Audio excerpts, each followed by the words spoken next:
July 18th, 2024.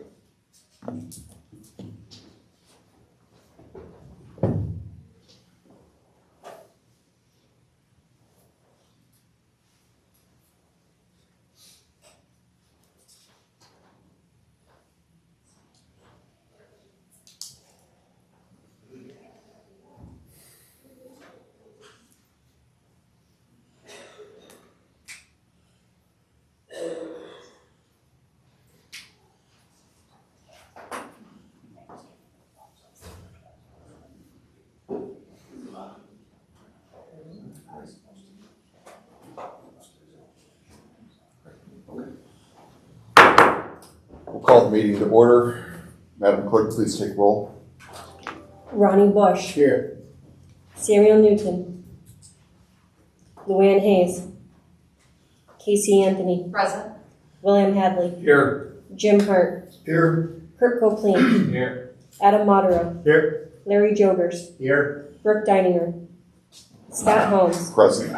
Jackie DeMeester. Here. Nicole Baker. Present. Steve Frick. Present. Brian Brand. Present. Tim Whalen. Yes, ma'am. 13 present, 3 absent. Great. Mr. Frick, would you lead us in the prayer, and Mr. Brandt, the Pledge of Allegiance? Our Heavenly Father, we thank you this evening that you're the one that spun this world into existence, and we ask that in the things that you ask us to do, we use your wisdom to make decisions. We thank you for each one of these members here this evening and ask your blessing on this time. In Jesus' name we pray. Amen. Amen. I pledge allegiance to the flag of the United States of America and to the republic for which it stands, one nation, under God, indivisible, with liberty and justice for all.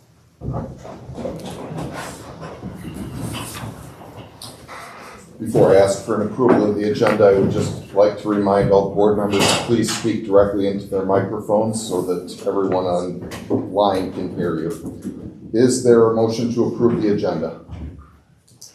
By Mr. Frick, is there a second?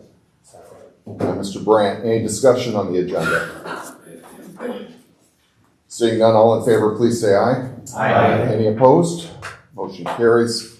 Consent agenda. Is there any item that any board member would like to have removed?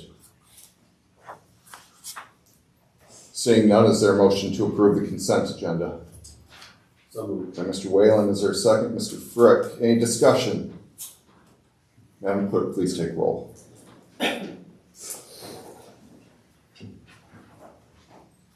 Tim Whalen. Yes. Ronnie Bush. Yeah. Luann Hayes. Yes. Casey Anthony. Aye. William Hadley. Yes. Jim Hart. Yes. Kurt Copeland. Yes. Adam Modero. Aye. Larry Jogers. Aye. Scott Holmes. Aye. Jackie DeMeester. No. Nicole Baker. Aye. Steve Frick. Yes. Brian Brandt. Aye. 13A, 1 nay. Motion carries. Thank you very much. Is there anyone that would like to speak in public comment?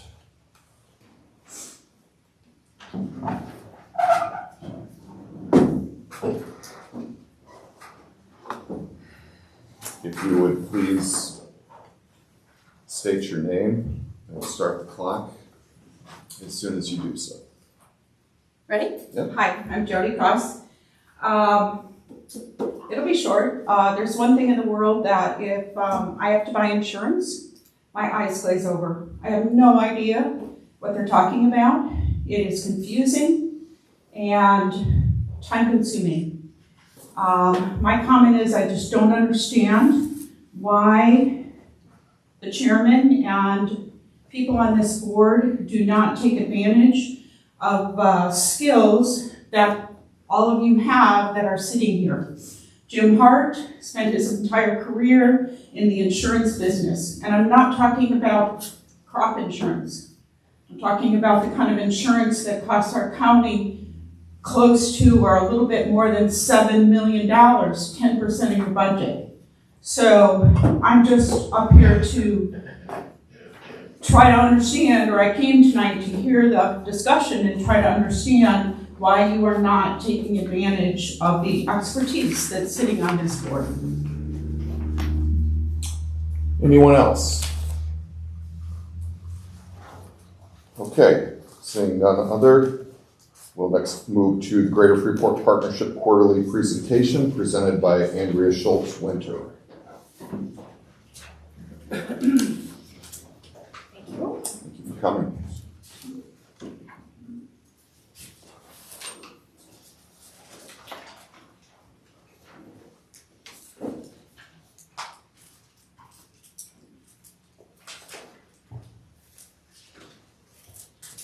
Good evening and thank you. Tonight's agenda will be covering highlights from our work in key focused areas outlined in our strategic planning process. This information is outlined in more detail in the second quarter report that you've all received. Next slide, please. Last quarter, we mentioned to you that we would be hiring 2 new staff members. In May, Becky Epperly joined the partnership as our new Administrative Services Manager, assuming many of the tasks previously performed by Tess Dawn. The partnership board approved our revised mission and vision and branding, which is outlined in the quarterly report. And this month, we have publicly released our new brand as well as our economic indicator dashboard. The dashboard is 5 high-level metrics that the partnership will be tracking and hosted on our website. Over time, our economic development work will have a positive impact on these metrics. And the metrics are the level of private and development investment within the city of Freeport and Stephenson County, as reported by the building permit data. Job and wage growth for Stephenson County by quarter, as reported by the Bureau of Labor Statistics. The number of businesses in Stephenson County is reported by the Bureau of Labor Statistics. The number of members of the partnership and hotel occupancy. Additionally, John Bosco will be joining the partnership later this month as our new Development Services Manager. Next slide, please. Key development events were in April. The partnership was awarded another tourism marketing grant from the Illinois Office of Tourism. This grant award doubles our tourism marketing budget, expanding our reach to bring visitors to Freeport and Stephenson County.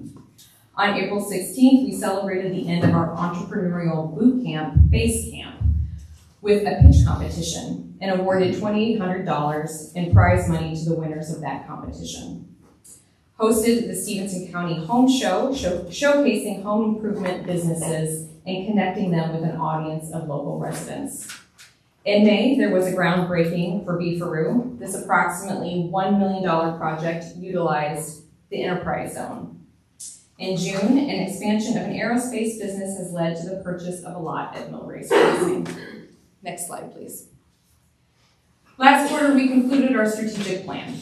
Our key focus areas are as follows: business retention and expansion, which includes our workforce development efforts, new business development and attraction, marketing the region, which is twofold: to prospective businesses and employees to show the opportunities for growth and work in Freeport and Stephenson County. It is also our own marketing efforts to market the partnership services to existing and future businesses. Visitor attraction, which encompasses our tourism attraction efforts. Advocacy and policy, which is related to our internal work we are doing tracking legislation that might affect local industry and communities. And last, we are always looking to build GFP's capacity by increasing our membership numbers and maintaining a high retention rate. Next slide, please. We continually, now focusing more towards business retention and expansion, we continually meet with employers to understand their issues and how we can best provide assistance. What we're learning is that workforce shortages have eased. Open positions still remain, but the dire shortages of workers has decreased. And depending on position, employers are seeing more applicants per job than they were a year ago this time. We've been working with businesses in the aerospace industry to help them grow. We coordinated site tours, meeting with officials and utility companies, which has resulted in closing the deal to purchase a lot at Millrace Crossing Industrial Park. The enterprise zone continues to be a useful tool for renovation and expansion, and this tool enabled $1.2 million in investment and either retained or created 100 jobs in the past quarter. And we have worked with or assisted 7 entrepreneurs this quarter. Next slide, please. Feedback from our business retention visits, our manufacturing and HR roundtables has indicated that the lack of childcare is a key issue impacting our local workforce.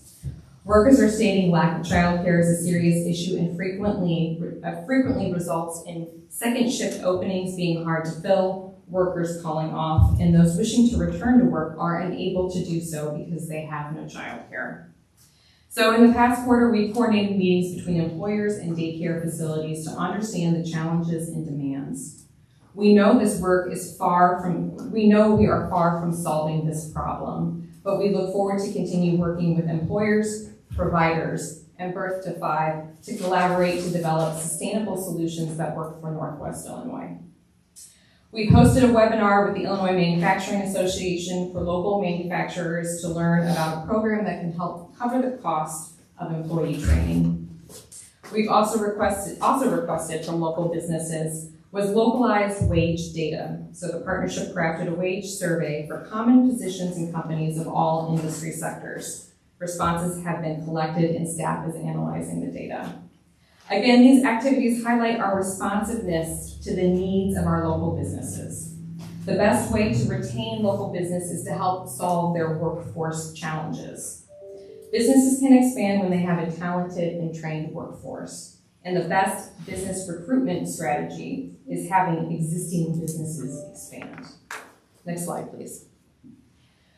In the past quarter, we've received 30 leads, 30 economic development leads. 13 of those originated from a statewide organization named Intersect Illinois.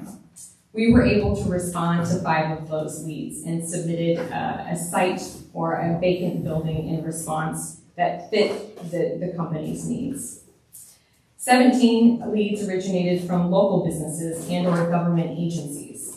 And a further breakdown of those 17 were 10 were new businesses to the area, and 7 were existing businesses that were looking to expand or relocate within the area. We are continuing to follow up and work with the 22 active leads. Next slide. Marketing the region. We hosted a state of the city, county, and township, and 107 partnership members attended. We hosted Greater Dubuque Development Corporation President Rick Dickinson to a partnership investor-only audience talking about how collaboration played a key role in Dubuque's renaissance and how those tactics could be translated to Stephenson County. We hosted Pretzel Fest with a downtown audience of nearly 5,000 people. We welcomed more than 500 attendees to Music on Chicago on June 7th. And we fielded 19 inquiries from businesses, site selectors, and referrals from our partners about starting, locating, expanding their businesses in Freeport and Stephenson County. Next video, please. Can you please go ahead and hit, there's a start button on the bottom of that video on the left.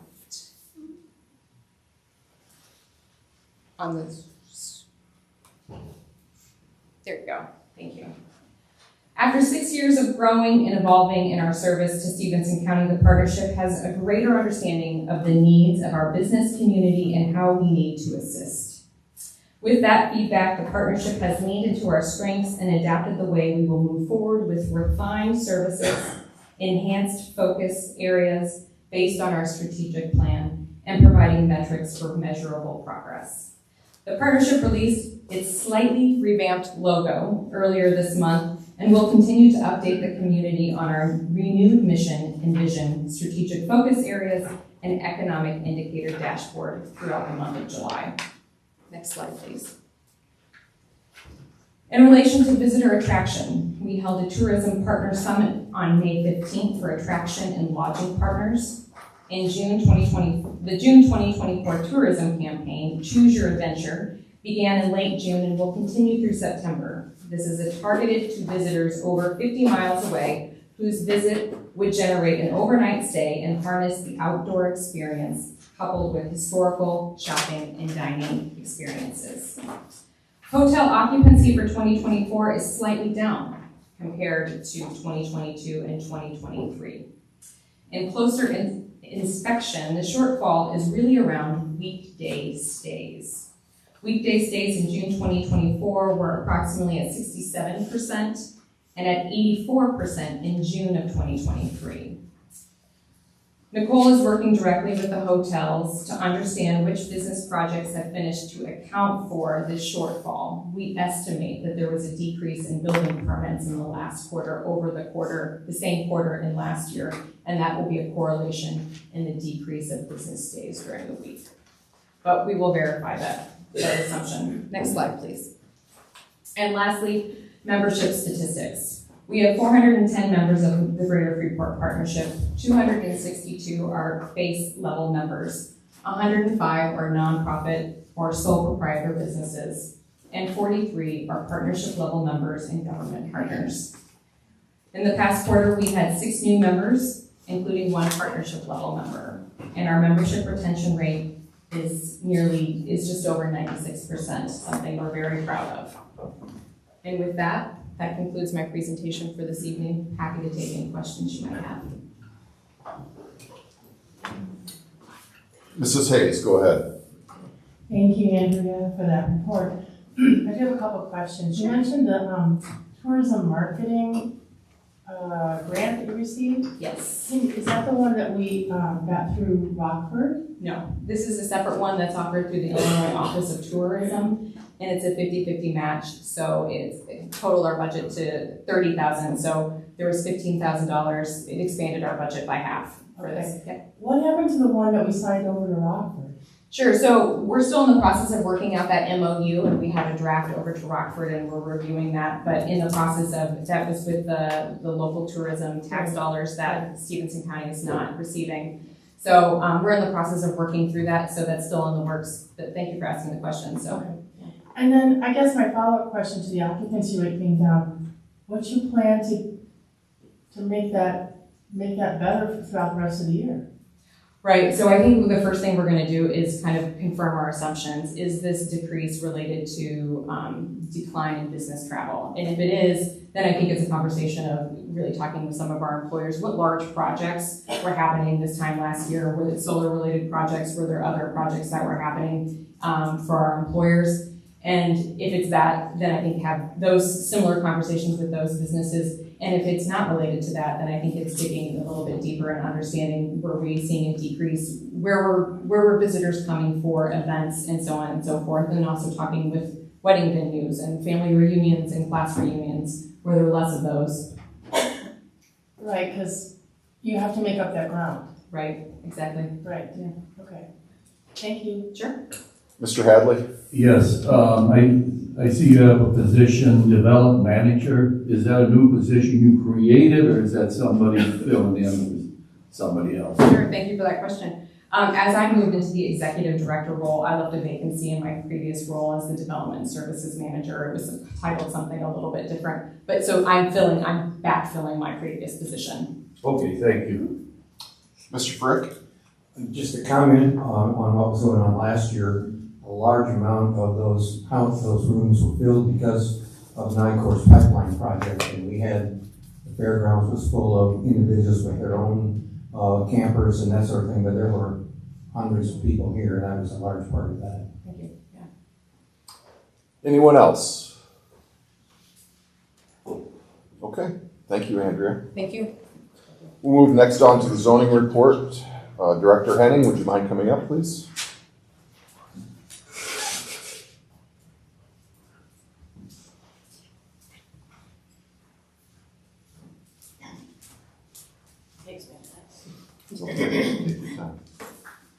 Hello.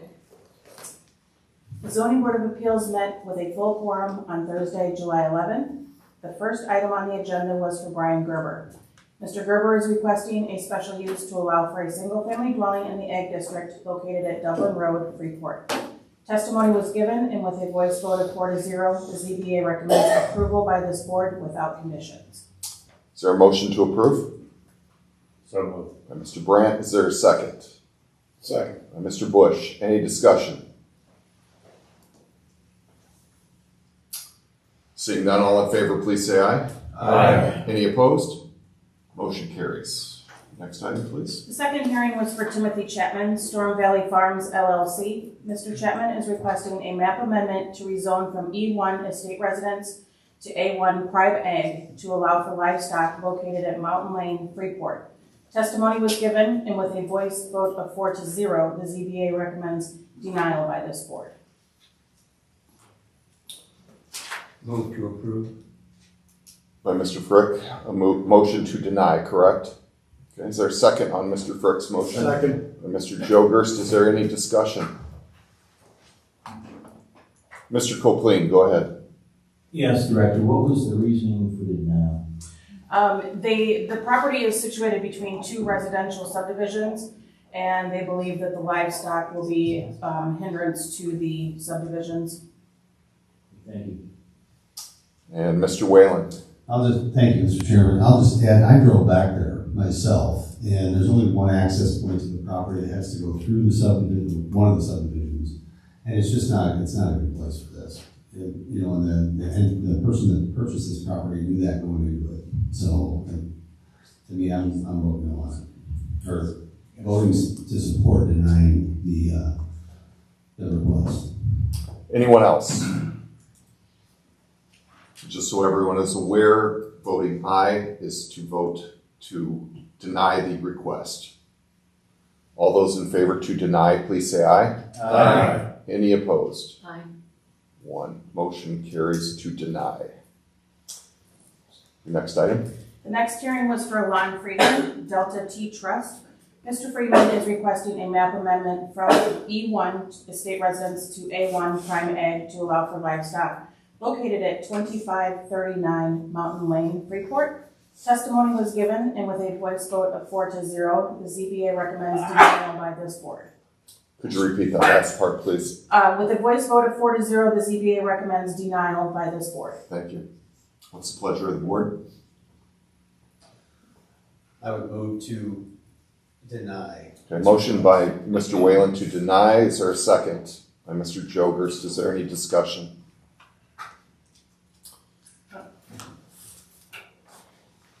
Mrs. Hayes? I would like to know why they want to deny it. The same reason. There's one access into this Oh, parcel. talking about the same property. It's a 5-acre parcel adjacent to the 34-acre Got parcel. it. Okay, Yes. thank you. Mr. Whalen? I was just gonna reiterate that when I drove back there, right there, so. she took care. Okay, anyone else? Again, a motion to deny would be the aye vote. Is there a motion, I'm sorry, all in favor of denying, please say aye. Aye. Any opposed? Aye. Motion carries to deny. Your next item, please. The fourth hearing was a code amendment to Chapter 300 nuisances, Article 3, weeds, grass, and other vegetation. Testimony was given, and with a vote of 4-0, the ZBA recommends approval by this board. Is there a motion to approve? So moved. By Mr. Copeland, is there a second? Second. By Mr. Brandt, any discussion? Mr. Copeland? Yes, I read the penalty was up to $1,000 fine. Now, is there recourse if they do not comply with the taking care of the weeds and the grass? I mean, you get the summons or whatever, they don't comply still.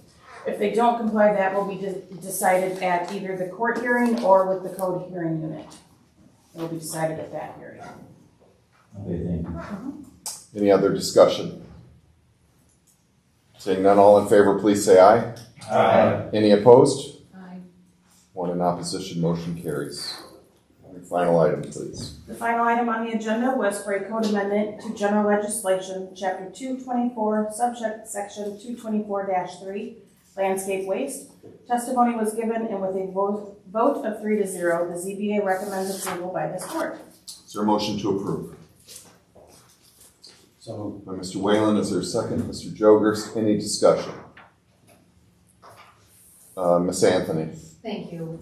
Can you just provide some clarification why there was the removal of business owner for this code amendment? Yes, it is against EPA, Illinois EPA, to transport landscape waste to another site to be disposed of and burned. Little did we know at the time this code had been into effect that that was illegal, so that's why it's been removed. Thank you. Mr. Frick. Just a question on the last part where it says supervised by local government. What do you mean, I mean, can it be a village can decide? It would be a village, a township, a county, something like that. Municipality, anything. And then there's nothing here, but then if a township approves the site and you have 14 people a week dumping on that site because nobody watches it, then what happens? That would be up to the township. It would be more or less the township would take their own debris there. Let's say Florence Township has down trees on the right of way somewhere. They would take their debris there. It wouldn't be a free-for-all. Anybody in that township can take their debris to burn. And so that individual local government is the entity that's in charge of policing that. Correct.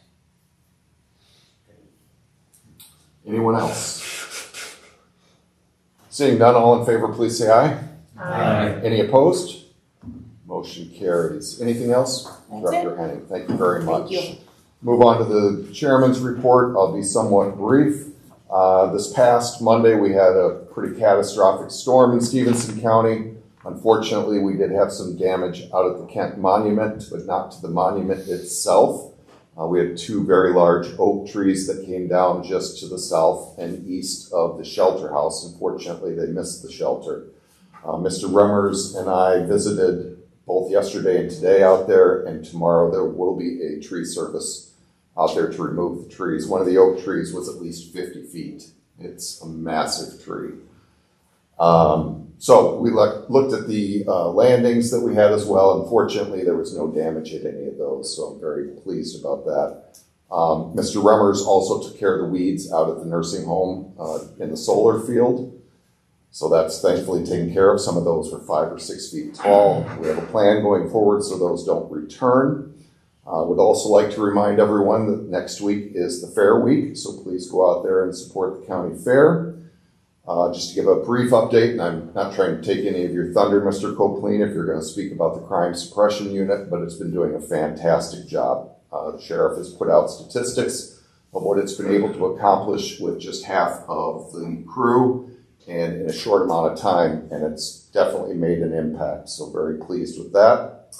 The HVAC replacement and the elevators here at the courthouse are in progress. Hope to have that done here in a few months.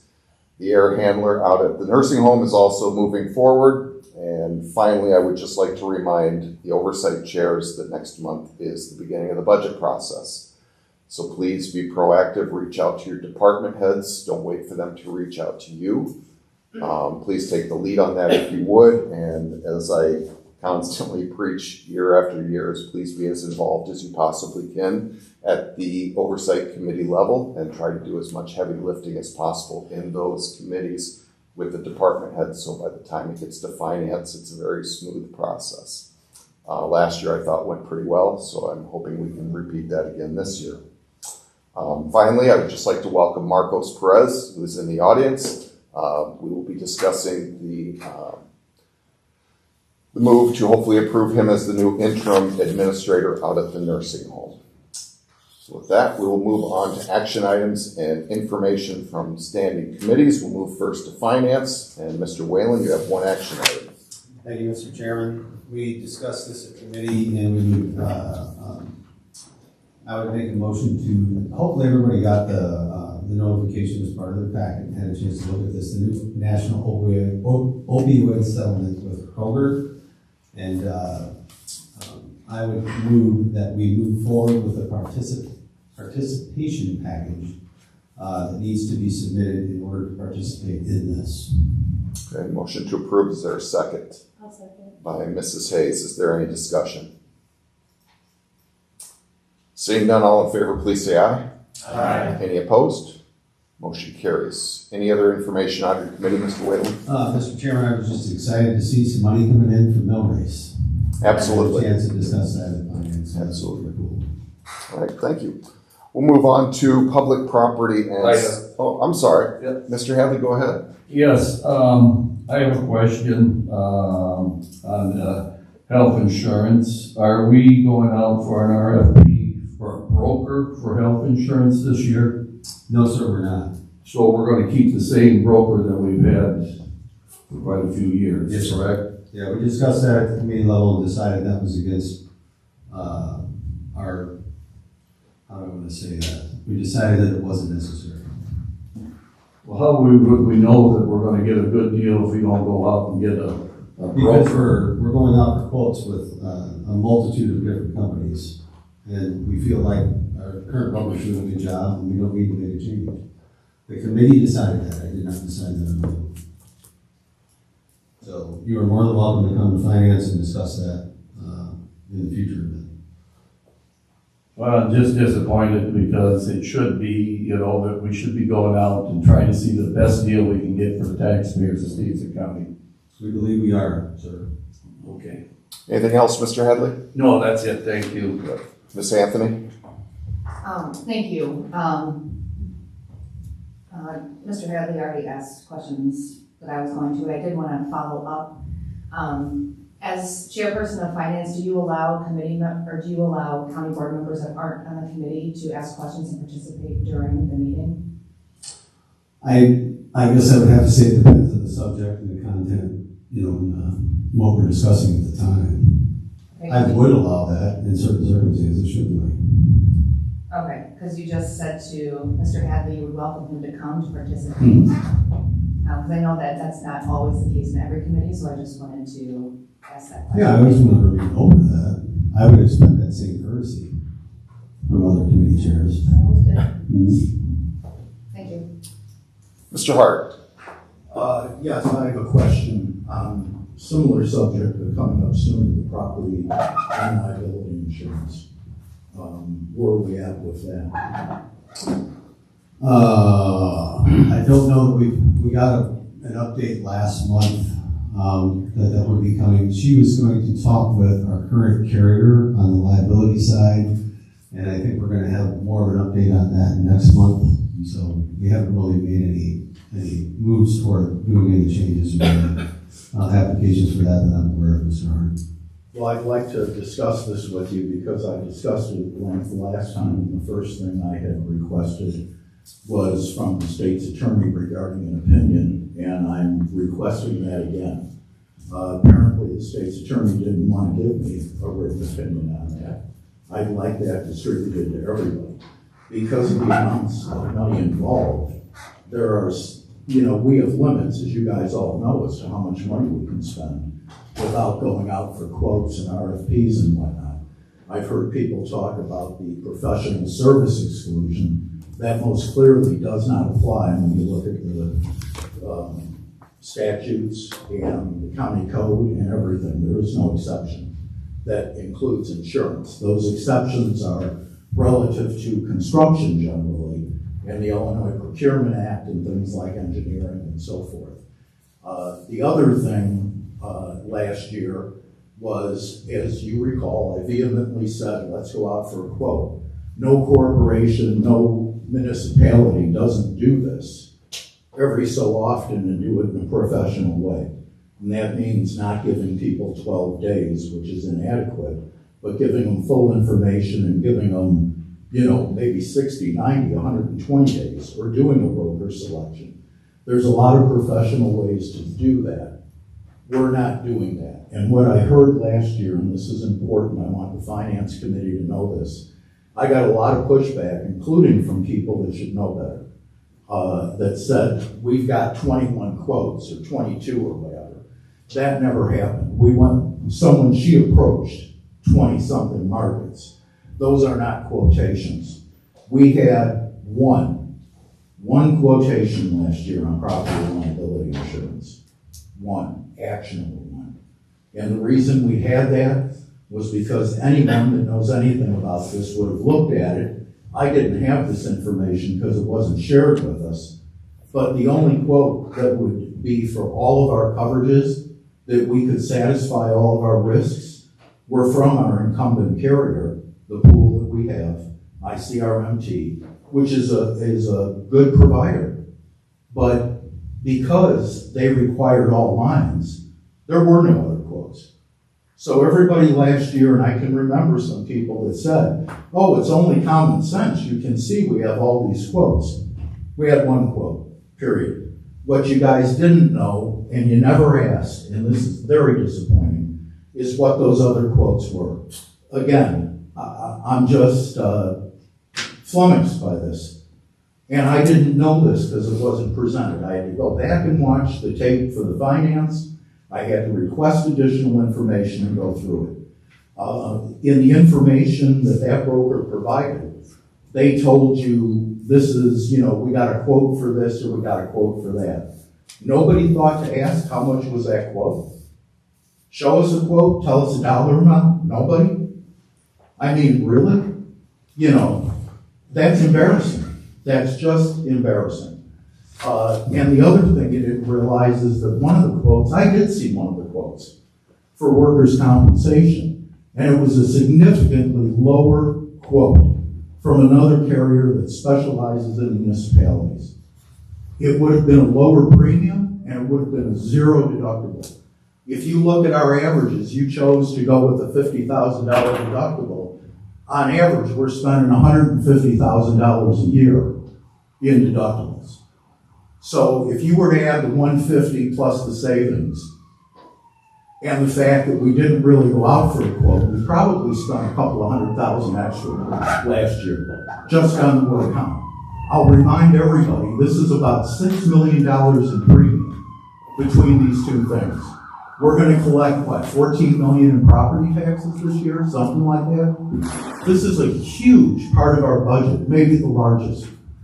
We are not doing it the way any other municipality or any other corporation spending this kind of money would be. I'm embarrassed it happened. And by the way, there were some people watching that meeting and watching this process that don't want to give us quotes anymore because they think we're morons because of how we handled that last year and probably on a trajectory to do the same now. There were people watching and people that are in the industry that do municipality insurance. And they are baffled by how we're handling this. And frankly, so am I. I'm not denigrating ICRMT. They do a good job. I'm not denigrating the broker. That's not the problem. We are the problem. So I hope we take another look at all of this insurance and do it professionally, transparently, and remember that this isn't our money. This is the taxpayers' money, $6 million, that, we're playing poker with. And I think we're bluffing. So eventually this will come home to roost. Thank you. All right, Mr. Coplain, public property and safety, please. 2 items. Yes, I have a resolution establishing the salary for the office of sheriff effective July 1st, 2024. This is already set by the state. I'll read it here. Whereas the amount of compensation for the office of the sheriff is set by state statute and must be at least 80% of the state's attorney's salary, 55 ILCS 3-6007.5B. Whereas the state of Illinois shall reimburse the county for 66% of any increase, 55 ILCS 5/3-6007.5C. Whereas the state of Illinois has increased the annual salary of the sheriff by $7,422.61, effective July 1st, 2024. Now, therefore, be it resolved that the board of the County of Stephenson, Illinois, approves the increase in the annual compensation for the position of the sheriff by $7,423.61 to be paid in accordance with the standard payroll practices of Stephenson County effective July 1st, 2024. Be it further resolved, the Stephenson County Board instructs the treasurer to make application to the state of Illinois for a reimbursement of 66 2/3 of the increase on a monthly basis. With that, I'll make a motion to approve. All right, is there a second to Mr. Coplain's motion? Mr. Jogurst, is there any discussion? Mr. Hadley, go ahead. Yes, last year we had to add the health insurance in for, setting it at 24%. I see it's not in this year, so I'll amend it to add, the health insurance, well, for instance, the state's attorney redid his, so I'll just say, my motion will just say the sheriff health insurance contribution has been set at 24%. Is there a motion to Mr. Hadley's amendment? For second? Second. By Mr. Hart. Is there any discussion on the amendment only?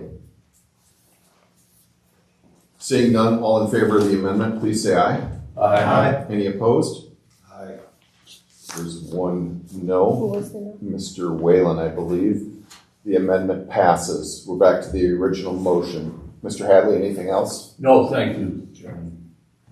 Any other discussion on the original motion? Seeing none, all in favor, please say aye. Aye. Any opposed? Motion carries. Mr. Copeland, your second item, please.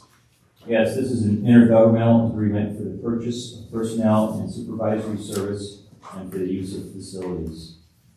This is for the 911 board and agreement with Stephenson County. We are to provide employees training and the space for the 911 system, with ours being the primary public safety access point for the county's 911 system. We will receive 33% of the surcharge of the 911 on phone charges for reimbursement to pay for the salaries and the personnel. And they will take care of all the equipment and repair of any equipment. This will do it for 3 years. And I will make a motion to accept. All right, is there a second to Mr. Copeland's motion? Second. By Mr. Hart, is there any discussion? Mr. Hadley, go ahead. I'm sorry, I noticed something on page 6, underneath 10, where it says to the county chairman, county board, C/O county clerk, they got 15 North Galena Avenue, I believe it's 50 West Douglas, Suite 500. Yes. So, you want me to make a motion, or you guys just correct? It's just a Scrivener's error, we'll correct it. Okay, thank you. You bet, thank you. Any other discussion? Seeing none, all in favor, please say aye. Aye. Any opposed? Motion carries. Any other information on your committee, Mr. Copeland? Sheriff Scoville informed the committee that there are 2 deputies halfway through the training, and the LPRs, license plate readers, are ready to install by the Helm Group. And that's about it. All right, very good. Thank you. We will move on to administration. Mr. Jokers, do you have a single action item? Thank you, Chairman.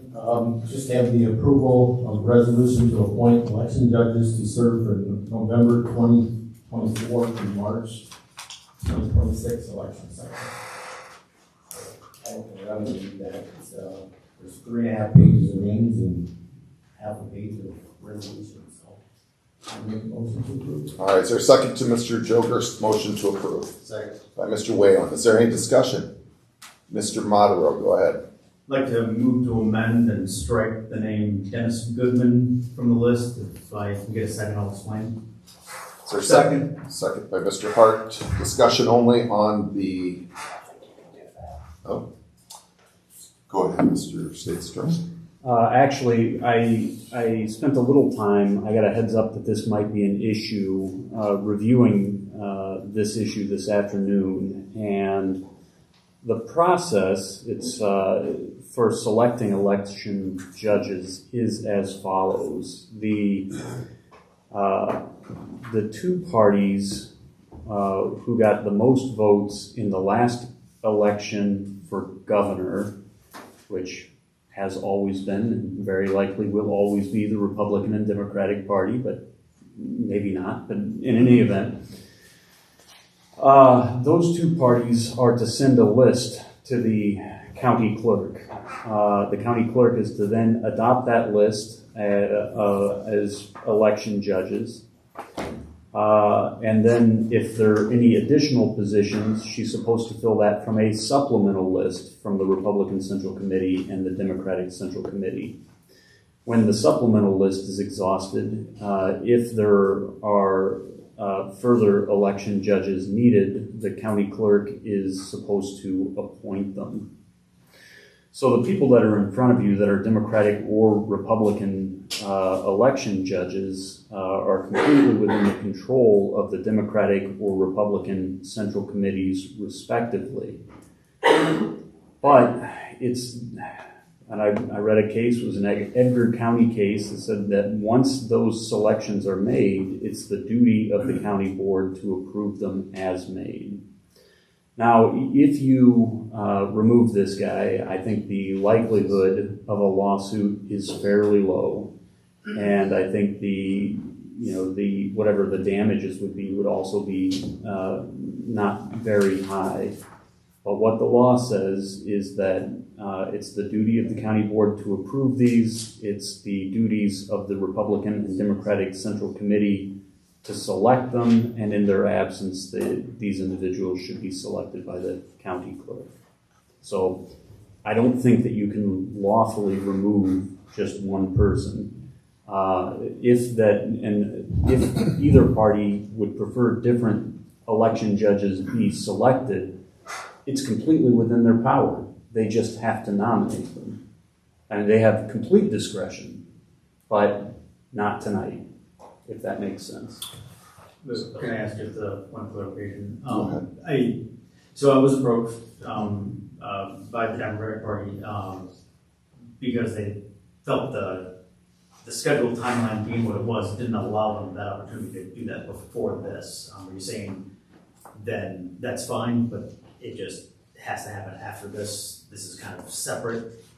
It should have happened before this, because tonight we got to approve the election judges. That's the July meeting is when that has to happen. Now, I don't know the timeline of when the BCC or the RCC needs to get their list to Jasmine, but I would say work with her in the future. I'm sure she would be thrilled for the parties to provide her with that list. I know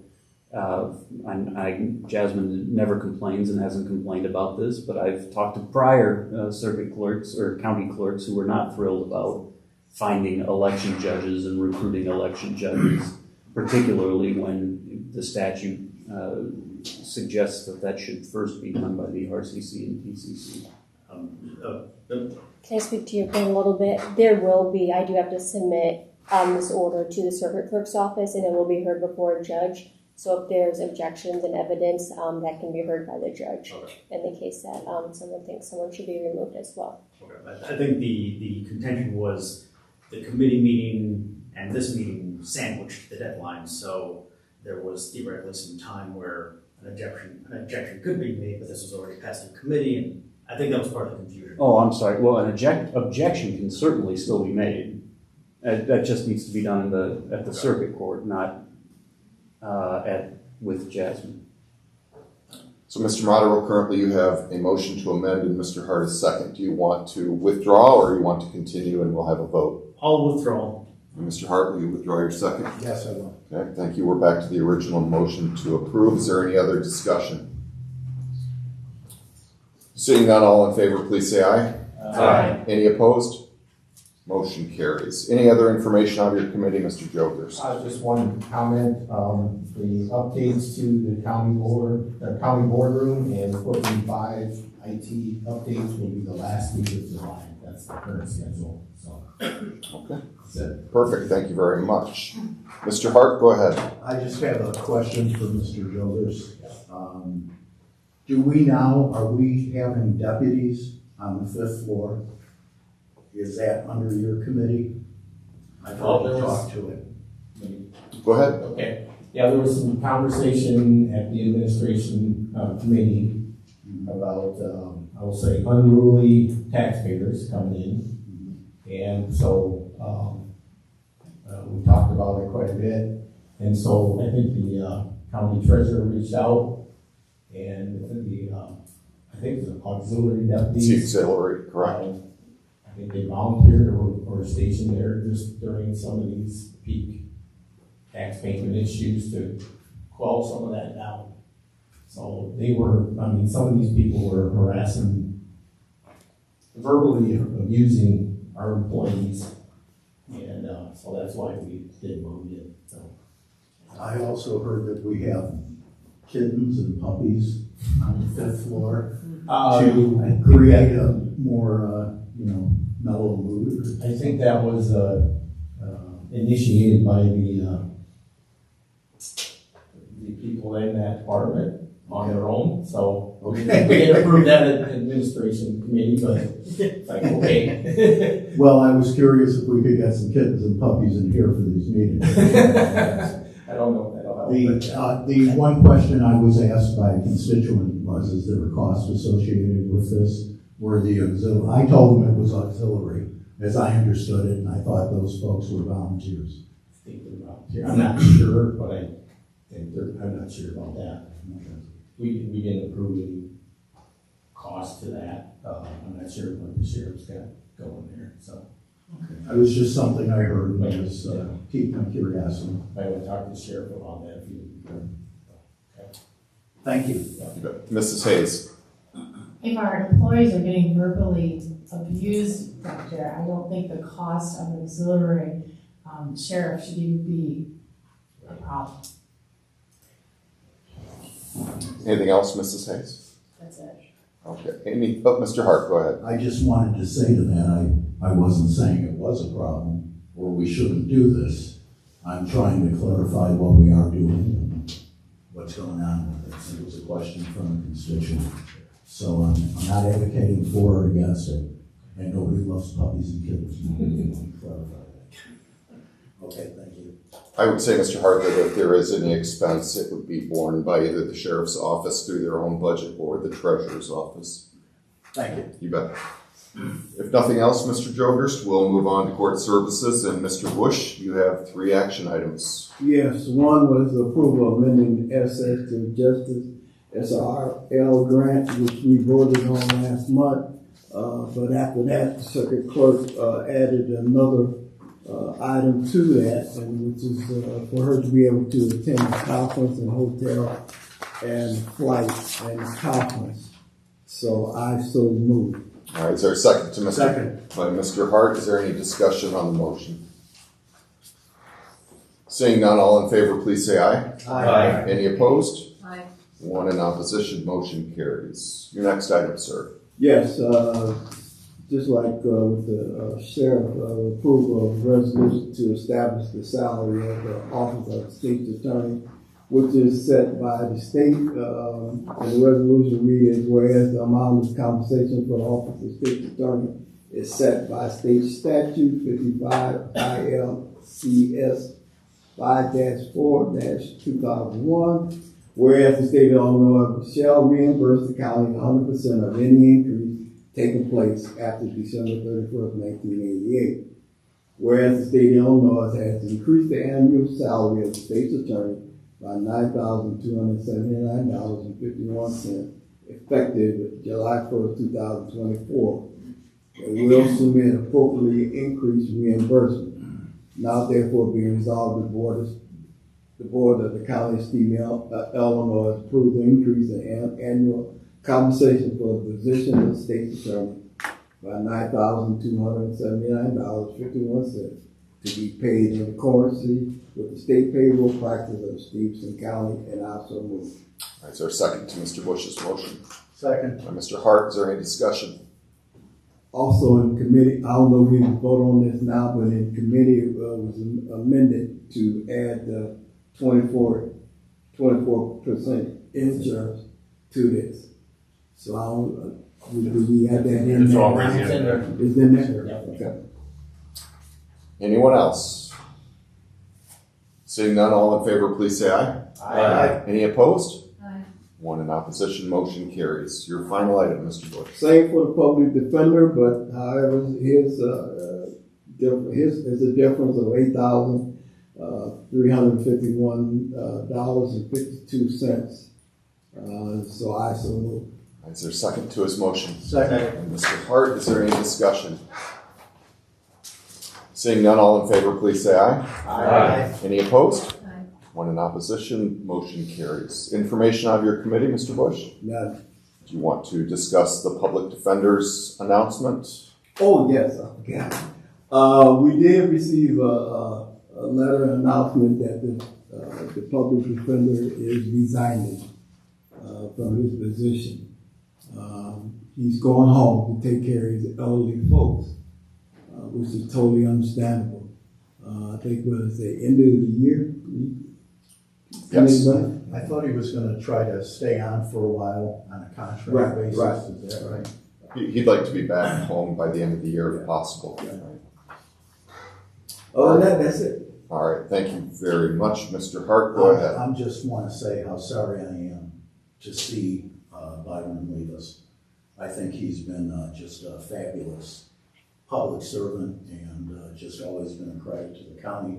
Does a great job for his clients and is a genuinely nice man. So I just wanted to express my gratitude and sorry that he has to leave, but I agree with Mr. Bush.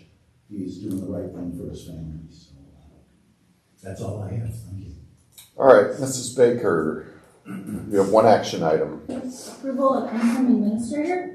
Marcos Perez passed through the committee as to be the interim administrator. I'm making a motion to approve. If I receive a second, I will ask Marcos to come up to introduce himself and tell us about his qualifications.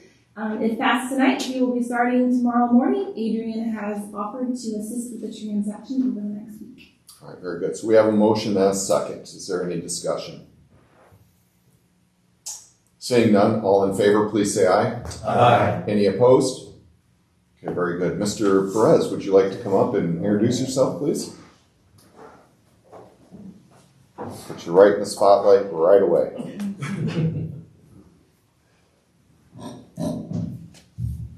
Did you say he can't start till tomorrow?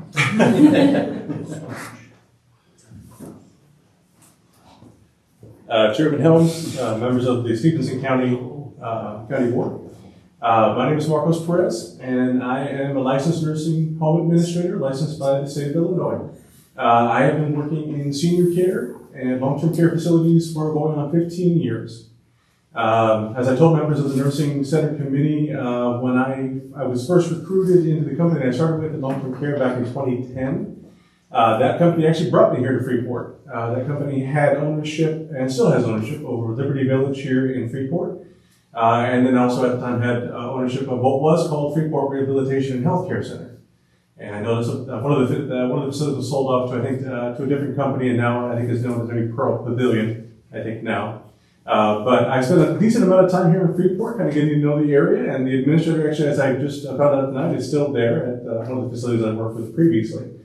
Again, throughout that 15 years, I have had the experience in working in all areas of facility operation, regulatory environments, dealing with the Illinois Department of Public Health, working on quality improvement systems, also working within a county nursing home environment previously, serving the Illinois County of Fulton, based in Canton, Illinois. Serving that facility and reporting to that county's board, to that county's nursing center committee as well, and having that experience to kind of go with what I'm being asked to do now, being sought by this county's nursing center committee to take over as the interim administrator for this county's facility. So I will say for the record that in the time that I've been doing this line of work, working in this field, I know how personal, at least speaking for myself, that this job is, especially in a county environment, with a county-owned facility, and being responsible and being held directly accountable by the people of the county of the care that their loved ones receive.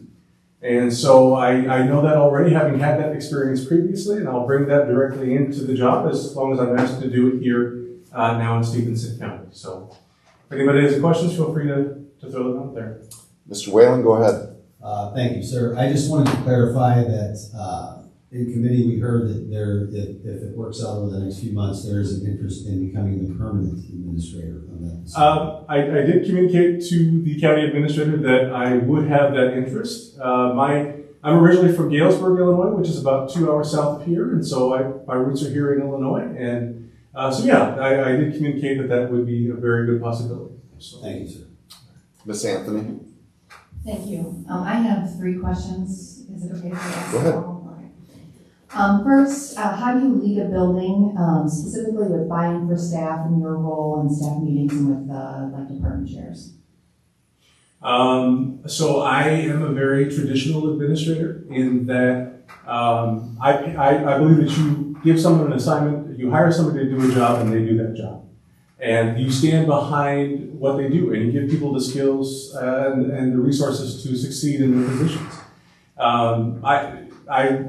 What the company I first started with long-term care, I ran customer relations also for those facilities within that company. And even from that experience, I had the opportunity to kind of see what staff said about their bosses and how they were managed. I can speak for, again, obviously for myself and the people that I've managed in the facilities that I've overseen. I'm not the type of administrator that doesn't, that walks by you and doesn't say hello, doesn't acknowledge you. Everybody is a valuable resource. Everybody that we take the time to hire, we put money into hiring people and try to reduce turnover, creating that level of stability and engaging with people in a collaborative environment. Whether even within like a management team of any facility, if it's the director of nursing or it's the maintenance director, or what have you, what any of them has to say is just as important as any other. And as an administrator, my job, I feel, is to lead the team, but at the same time, accentuate their strengths so that they can come up with solutions, so we can collectively, as a group, come up with solutions to benefit the facility. Along that same line, we have a management company, and so how do you view that working relationship between a management company and an administrator? Well, it's funny you say that, because I've given some thought to that as well. As even for conversations I've already had with members of the Nursing Center Committee, I feel that my responsibility, I'm employed directly by the county, and I'm accountable to this county first and foremost. In my opinion, the role of the management company, that level of oversight, to me, if it's obviously for a service that the county is paying for, to provide that level of expertise, to keep the county informed, to keep the facility management staff informed, and to assist in quality improvement at the direction of the management or of the facility management staff, the department heads, the administrator, and so on. The administrator, I feel, should guide that process and be able to provide for the county board nursing center committee, what have you, the information that they need to be able to allow decisions to be made for the benefit of the facility as a whole. So they should be of a helpful resource, or be a helpful resource, working in a collaborative way with the facility administration and the county board. Thank you.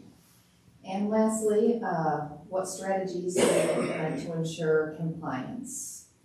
So part of the facility's expectations from a regulatory environment have to do with quality assurance, performance improvement. So the federal government expects us as a facility that receives government funds to be able to constantly, continually monitor our systems.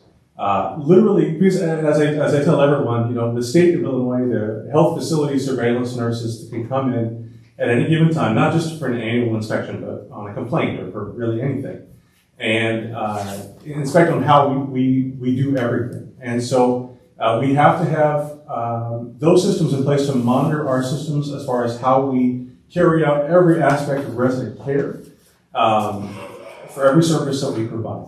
And so as a facility, we would have regular meetings, QAPI committee meetings that would allow us to review that data that we're collecting on a regular basis, to be able to assess the effectiveness of our performance improvement plans that we put into place to try to address potential regulatory non-compliance issues, and again, manage it on even a daily basis at this point. Thank you. Anyone else? All right, well, Marcos, I would just like to say thank you very much. Welcome to the county. Very glad to have you on board. Thank you. And looking forward to what you can do to turn us around. Thank you. All right, thank you. Anything else from your committee, Mrs. Baker? Yes. So we are still at COVID status. We have 3 residents and 3 employees on that have COVID. No new tested positive. 44 census, and you already commented on Lushers. Seth is working with him to get his start dates. All right, very good. Thank you very much. We will move on to planning and development. Mr. Frick. Yeah. We have no action items, any action items. information? The only thing I would do is invite Mrs. Hayes to come to German Valley this weekend and see what German Valley is really like. Because we have our great community event going on there, so come visit, we would appreciate that. We're just looking forward to working again with Greater Freeport Partnership and hoping that we can bring some of these businesses that they've talked about here and provide some great development for our community as we move forward. That's all I have. Thank you. And I'm assuming your invitation to German Valley is open to the entire county? Oh, it certainly is. just making sure. All right, thank you very much. We will then move on to Public Works. Mr. Brandt, no action items, any information? Yes, Mr. Chairman, thank you. Just a comment that I'd like to make. It is construction season, and with that, the county is moving forward with their payment preservation program. If anyone wants to see the quality of job that Mr. Scott Jansen and his team is putting together, travel up to Dakota Road and take a look at that. It is amazing, and I think it's a job well done, and I just want to make that public comment. So, great. That's it from Public Works. Perfect. Thank you very much. With nothing else, we'll move on to public comment. Is there anyone that would like to speak in public comment? If you please come up to the podium. Once you state your name, we'll start the 3-minute clock.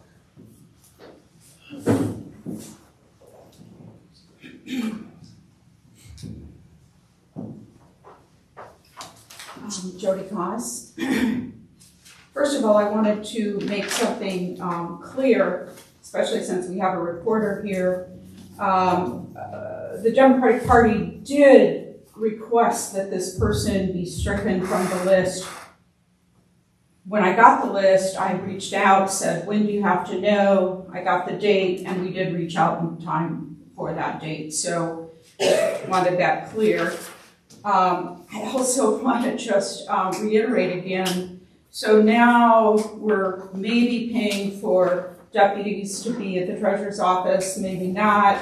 Kind of hard to believe that people would just volunteer their time there. And we're doing that because people are really upset about their taxes. I understand this is a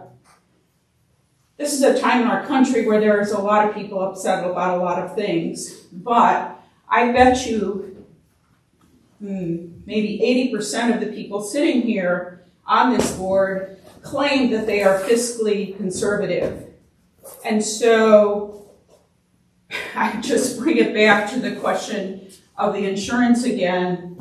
You know, you want to nickel and dime the nursing home. We still don't have the air handling unit. I mean, that was a year ago, and it's just barely getting fixed now.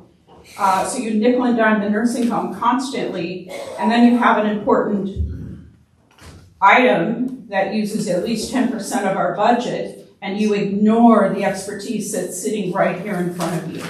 Makes no sense whatsoever. Thank you. Is there anyone else? Okay, if you'd please come up. As soon as you state your name, we'll start the clock.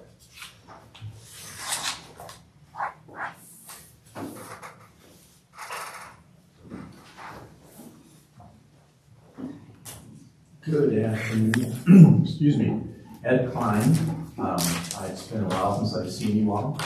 Fortunately, my progress has come very well as far as my cancer treatment. And, you know, hopefully it just continues. It's nice not to have to wear a mask because my immune system actually is coming back where it needs to be. I would just like to talk a little bit about puppies and kittens. And I was listening to the administrative meetings, and this issue the treasurer brought up was occurring even last year. I've never heard that there was any kind of that kind of an atmosphere when people come pay their taxes that they need a police protection. There is something wrong with that picture. And my question to you, anyone who knew about this, how did it ever get addressed? Because unless the community finds out, people have no idea what's happening. And I'll guarantee you it is a very small amount of people that are actually causing that issue. I don't know what their issue is the county doesn't, the county collects a tax, they don't set the tax rates. But obviously, there is, that's a big issue. And that really saddens me to think that we have people in this county that would come into an office and would harass somebody that's just doing their job, that's just trying to, keep the charts right. And, the treasurer obviously has got a big job, and the finance director. And it just, I think we need to address this in some way. I just found out about this a few days ago, so I don't have any solutions right now, except that sunlight is really good on issues. And if people don't understand what's happening, I guess they just need to know. So, thank you. Thank you. Is there anyone else? Okay, seeing none, there is no new business. Is there a motion to adjourn? Motion to adjourn. Mrs. Hayes, is there a second? Mr. Hart, any discussion? All in favor, please say aye. Any opposed?